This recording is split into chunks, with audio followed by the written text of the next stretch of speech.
Hola, ¿cómo está usted? No, what's going on? What's going on, everybody? I am your host, Vibrant, and you are tuning into another episode of Vibrant Truth. So, before we get started, I am a little bit under the weather, so I may sound nasally and congested. And yeah, but we're gonna try to get through this episode. Um, the understanding of relationships and healthy relationships. Now, understand relationships was built on the union of two people exclusively sharing their lives together, right? So, anyone can have a relationship, right? You see the people that's walking down the street, holding hands, being happy, being together for 40, 50 years, dying still together. One person passes, the other one's alive, then the other one passes, and they're still together. Understand that relationship wasn't always like that. Understand that relationship went through some turmoils, some obstacles, some battles, some bumps, some dips in the road, just to get to where they are that we see, right? So the difference between a relationship and a healthy relationship, right, is a relationship is just a relationship, right? Anyone can say, that's my man, that's my girl, I love you, I love you. Anyone can say I'm in love with you. Anyone can do all of those things and call it a relationship, right? Anyone can. But not just anyone can work through situations and become closer through adversity, right? The difference between a relationship and a healthy relationship is how you face the adversities and the trials and tribulations that come your way. What do I mean by that? Simply this. If you want to run from every problem that comes your way, and I know there's people that will probably watch this video later, or, you know, someone to say something about it to someone that's been in a relationship for many years and they've tried and it failed and they tried and they tried. Okay, I'm not saying this is a recipe for a successful relationship, but it's a recipe for massaging your way into a healthy relationship. It's planting the healthy seeds and getting rid of the bad seeds, okay? So, what determines a healthy relationship is how both parties handle when bad times hit. Now, let me explain that. You have people that's together and then bad times hit. One always seems to start to distance themselves and pull themselves away almost instantly when bad thing after bad thing after bad thing after bad thing keeps happening, right? Okay. So, with that being said,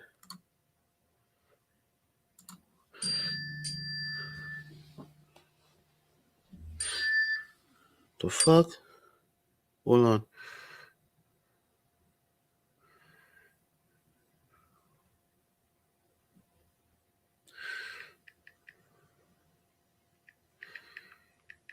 Give me 1 second, guys. Sorry.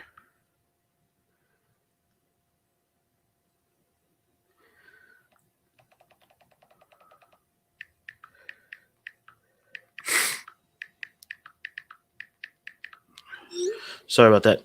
So, when I say you can only tell if you have a healthy marriage or relationship by the bad things you go through together, that's not ripping anyone's beliefs or relationships down. Let me explain.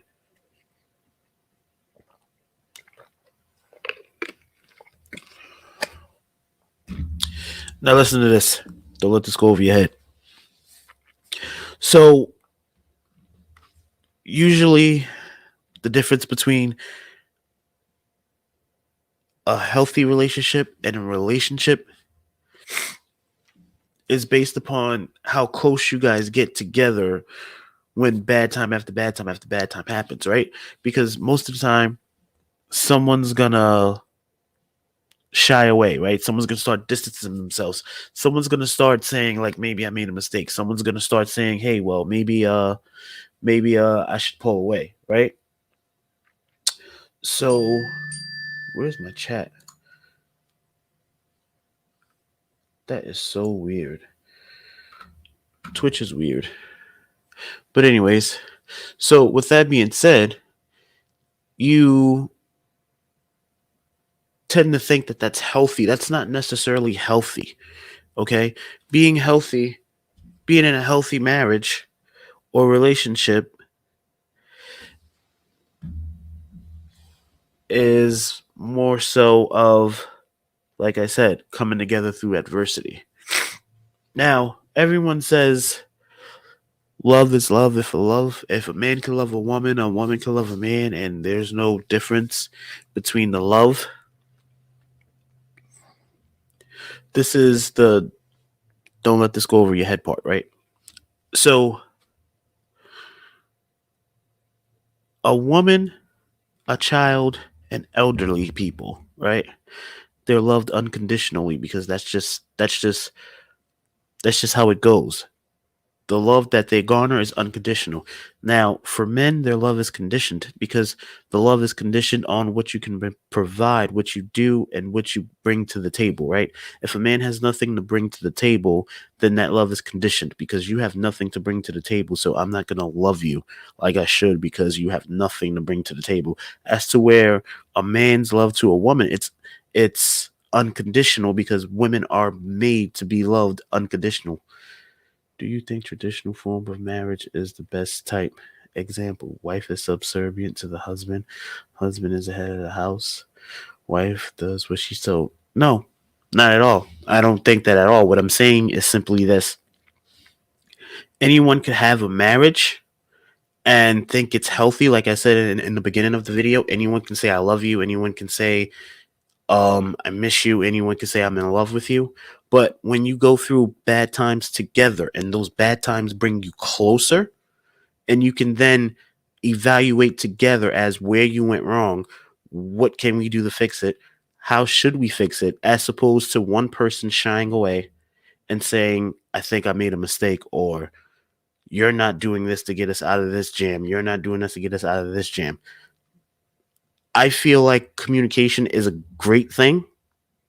But like I said, I don't feel that the love is on the same level when it comes to men loving women and men and women loving men.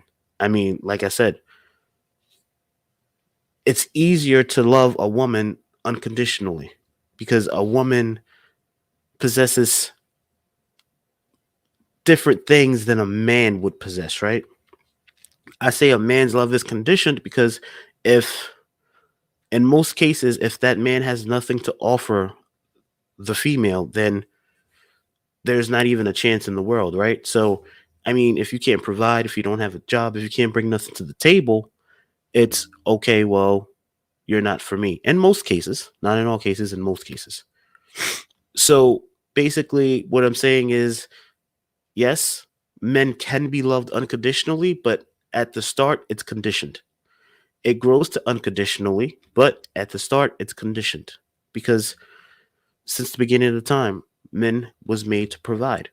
So with that being said, although women can provide for themselves, eventually a little piece of the female, not all females, but a little piece of the female reverts back to, wait a minute, why am I working so hard when he could be doing 80 and I could be doing 20? Like, he was put on earth to provide, but I'm doing 60 and he's doing 40. I mean, it's just things like that, right? I don't believe in the old. Our marriage is doomed to fail if both seek to work and have careers, which takes time away from their marriage itself. I mean that falls under a conversation case by case thing, and in my opinion, if you both communicate that, I want my career, you want your career, and, both of our careers are demanding. I mean, that's where the creativity and the devotion comes into play, right? Because if you want to be with someone and they have a career and you have a career and you're both missing each other, or you both get to spend like 2 days out the week together, and it's just work, work, work, and text messagings in between. As long as that's discussed, I believe a marriage can work under those circumstances. But I mean, if it's just like the assumption of, okay, someone's going to slow down and let the other one take the lead, then no. I do believe that marriage is doomed to fail. That's something you have to have a conversation about when entering marriage if both of you guys have careers. So if both of you guys have careers, you guys have to discuss that and figure out, what's the best way to work your marriage out in spite of your careers. So, but that was a good question because I was just getting to work and everything like that. Work and everything else combined with problems in marriages is where the pressure really gets turned on. I asked because the old fashioned marriage like our grandparents had, the wife stayed home and the man was the breadwinner, etc. Yeah, exactly. Yep. But I mean, there's some people who reverse that old fashioned image, right? Sometimes now it's the man that stays at home and the woman's the breadwinner. I mean, it's not as common, but it happens. But I mean, simply put, right? Old fashioned, the men worked, the women stayed home. So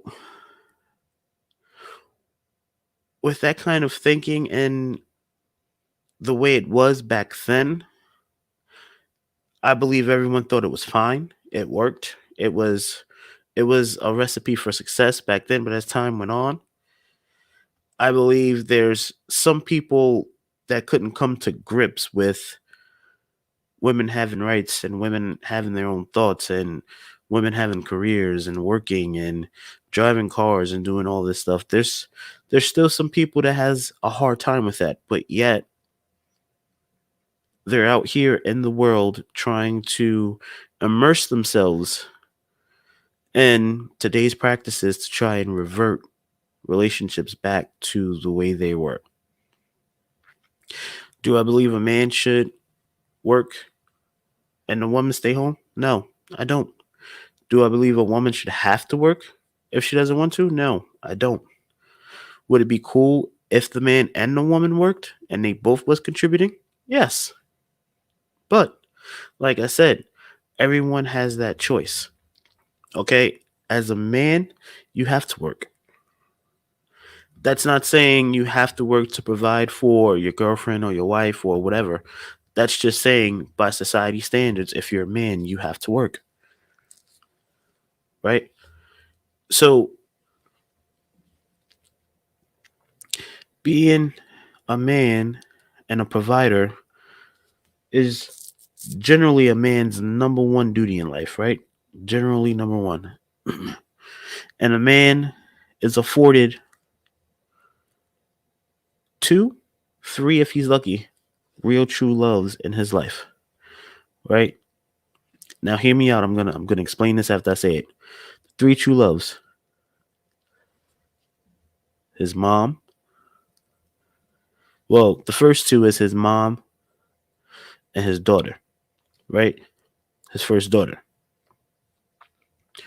If he's lucky, the third one will be his grandma. So you get your mom, your grandmom, your first daughter. But if your grandmom's already, gone or you don't have that relationship with your grandmom, it's your mom and your first daughter. Now, let me explain why I didn't put wife in that category. Because this goes back to the whole unconditionally loving and conditioned loving, right? So your mom's going to love you unconditionally because you're her child, right? Your daughter's going to love you unconditionally because you're her dad. and you're going to love her unconditionally, no question. If the grandmom's still around, that's unconditional love, right? So when you meet someone and you're dating and feeling starts to grow, that's not really unconditional, right? Because the man is doing things to make you realize that you love him, right? So that love is conditioned based on if you have a good time with him, if he keeps you entertained, if he's interested, you know, if he's visually appealing, these are all conditions as to where, yeah, men judge women, but guess what? They're still gonna give them unconditional love from the start because women are built to be loved unconditionally. Are you a religious man out of curiosity? If so, would you say adhering to pseudo Christian values is imperative to marriage success? I believe in a religion. I wouldn't say I'm highly religious, but I don't think there's one successful recipe for a successful marriage.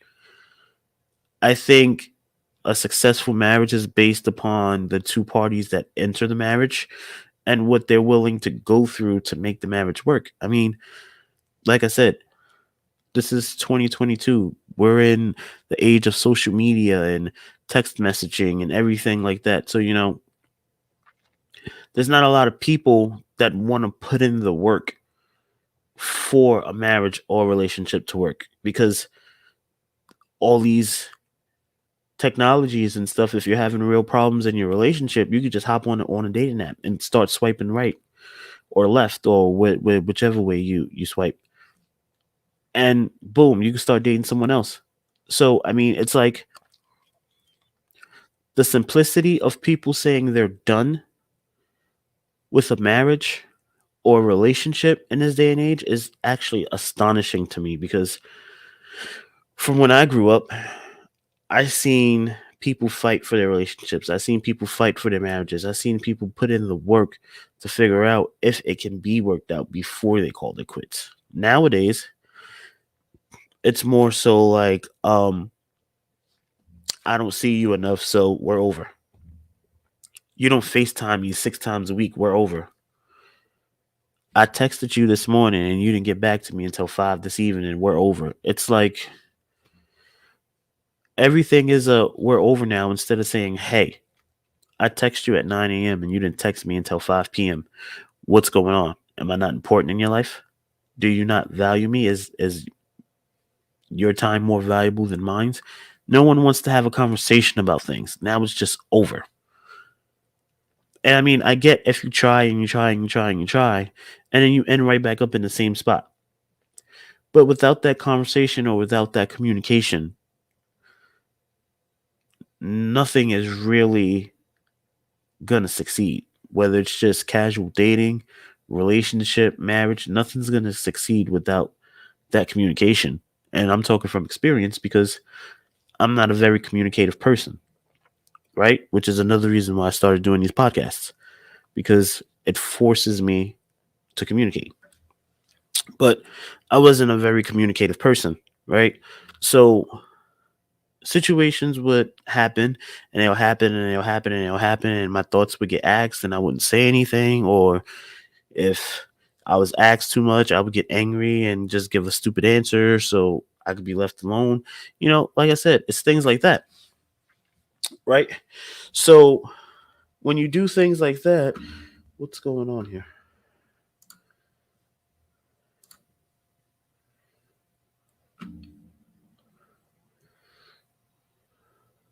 Where's my chat at? Oh well. But when you do things like that, right? It creates a bigger problem and creates a bigger separation between the two. Hey, it's Jay. What's going on? How are you? So, what I'm saying is simply this, right? You can see someone happy and laughing and smiling together in public, but in private, it could be a totally different story. So, being in a healthy relationship is the act of you loving a person's flaws more than you love their good characteristics, right? Because anyone can love a good characteristic. That's why it's called a good characteristic. But if you can love someone with all their flaws, all their shortcomings, that's a sign of a healthy relationship. One myth I consistently hear is that to save a marriage, you must have children because it unifies the family and stabilizes the marriage. Do you agree with this, or do you think it backfire and hurt the children as a result? Well, I mean, there's a few times that happens. It's very rare that it happens that way. I don't believe having kids saves marriages at all. Um, I wasn't in that situation. Um, my marriage failed way after I had my kid. Like we was good when she was pregnant. We was good when he was born. Afterwards is where the wheels fell off. So I mean, you can be good up until you have children as well, and then you can lose it afterwards, like I did. Or like you said, they can get pregnant and it can unify the family. The only thing I think having a child or children when you're not in a good place in your relationship or marriage does is it just creates a lifetime bond. I don't think it saves anything. I think it just creates a lifetime bond because now you have to deal with each other for the next 18 years, regardless if you're together or not. So, I mean, as far as hurting the children, that depends. I mean, if you're friendly with each other and like you're like co-parenting and like you explain to the kids what's going on, I don't think it's too damaging. But I mean, if it's just bitter and nasty and ugly and you're constantly bad mouthing each other in front of the child or the children or whatever, then yeah, I think it will hurt the children in the long run because then they're gonna feel like they have to be forced to make a choice between which parent's the best parent. So I mean, it's kind of a toss up on that, but I mean, it's definitely a myth, but there is a unicorn or two in that statement. But I mean, there's a lot of things that people interpret as try harder when it comes to certain relationships or people being pursued, right? If a person's interested in you, they'll make time for you.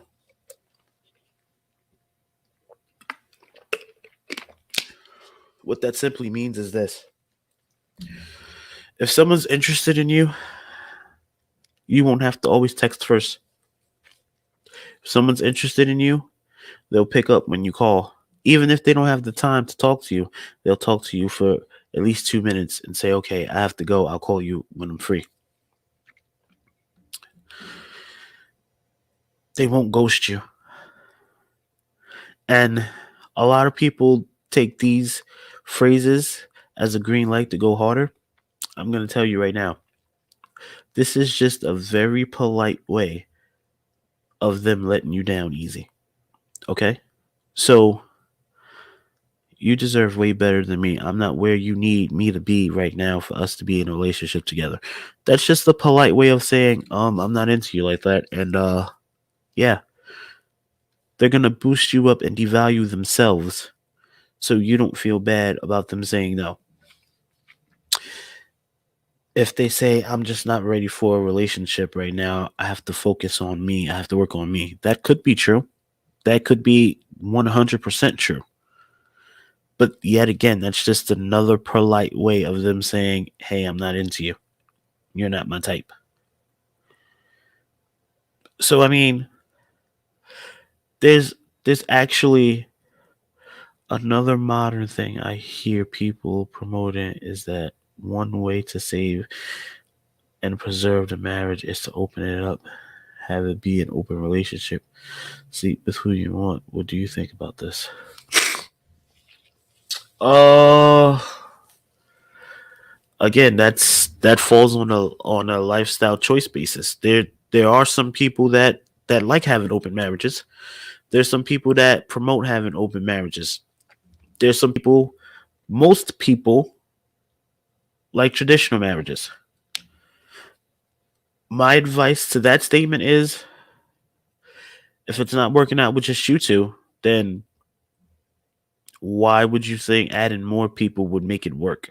That's just more personalities and more chemistries that's going to be mixed, and you have to learn another person's moods and likes and dislikes. It just creates a whole mess. If you're heading down a road where you don't see no light, then it's just best to part ways, even though it hurts and it's probably the hardest thing you're ever going to have to do. Guess what? If you guys can split apart and travel your own road, and if that road happens to meet back, then when it comes back around, it will be healthier, it'll be stronger, it'll be more mature, it'll be more communicative. There's a thin line between fighting for a relationship and a marriage and holding on to what you thought you had for too long. So if all your efforts are starting to fail, someone has to be the strong one and say, hey, this isn't working. We need to part ways while we still have respect for each other and each of us have our dignities, right? That doesn't mean you don't love the person anymore. All that's simply saying is the person that you loved is not the person that you love at this moment, and we need to break apart and figure things out. Travel our own roads and see if we lead back to each other. Now, granted, like I said, that's a gray line. That's a gray area line because that could be very true. Most of the time it is. But that could be a polite way of them saying, I'm just not into you no more. I made a mistake by getting with you. So I mean, communication is everything, but listen to what people say. And when people tell you they want to go, let them go. Let them go. Because if you're putting in the energy and they're not returning it, instead of arguing, just fall back and watch them lose you. Instead of them thinking that you're losing them, just press on the brakes, reel yourself back in, and just sit and watch them lose you. And then when they realize, oh shit, I lost them, they didn't lose me, then they're going to realize the energy that you was putting into them, they should have been putting into you.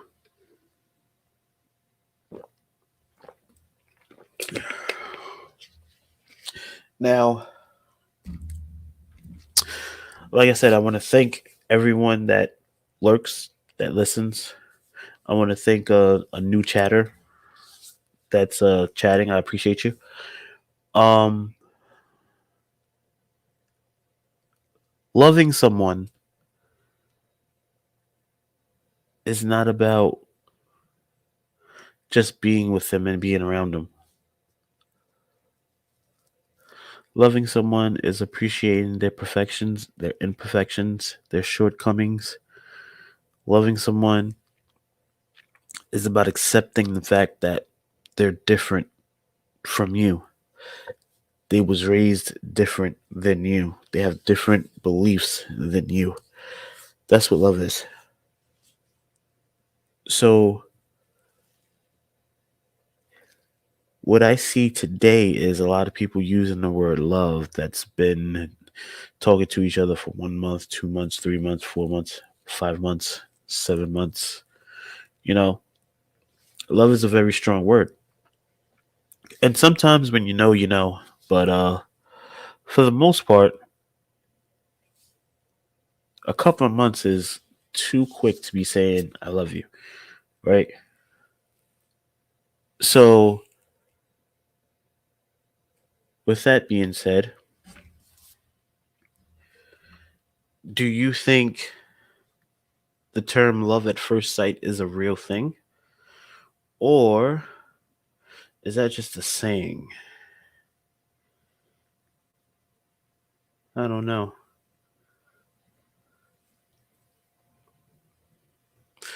I would say it's 50-50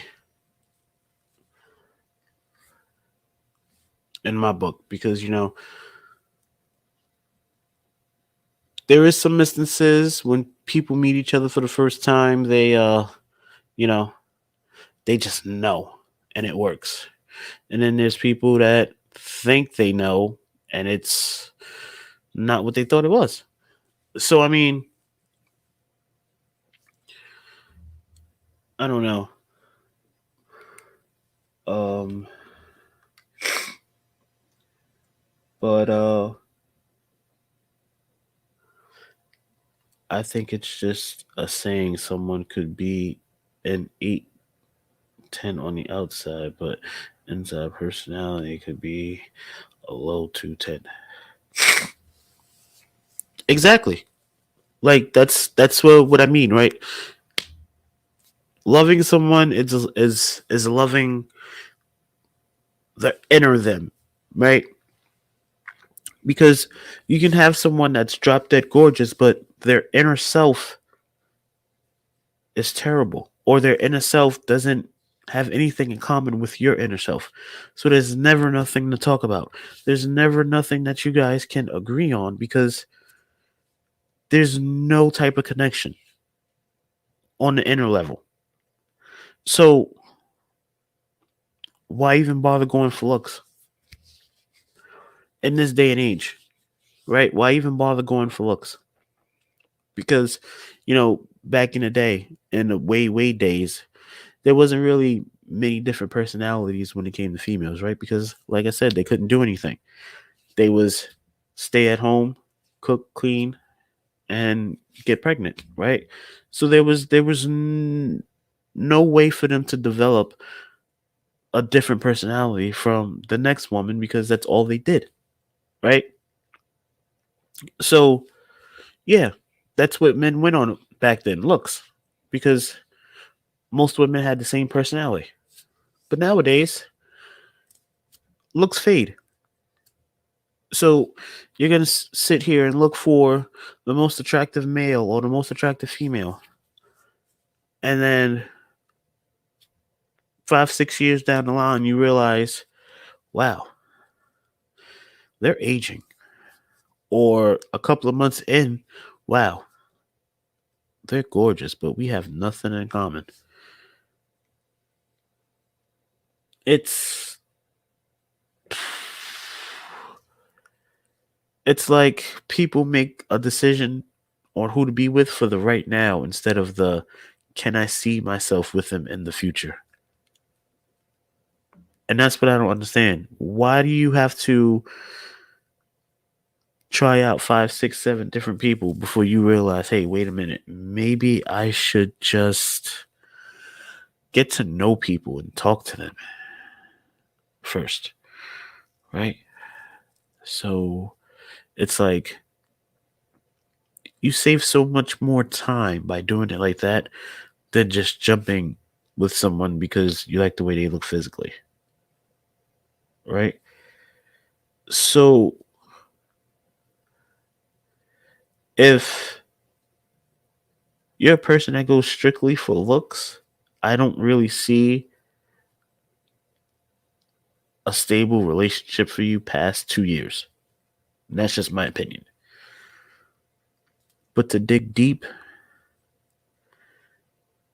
that's a person that wants the future.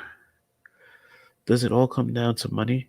Try to get with someone with a big house, great car, while avoiding the poor person, regardless of the looks and personality.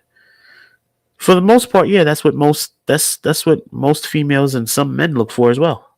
Yeah, for the most part, it comes down to money. But guess what?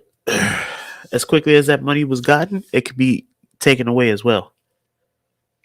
The poor person is putting in the work and providing for himself and doing what they need to do to get through life.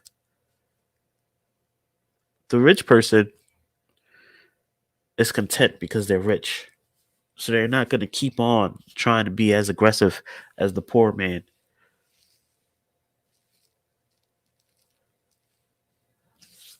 So, yeah, it pretty much does mostly boil down to money.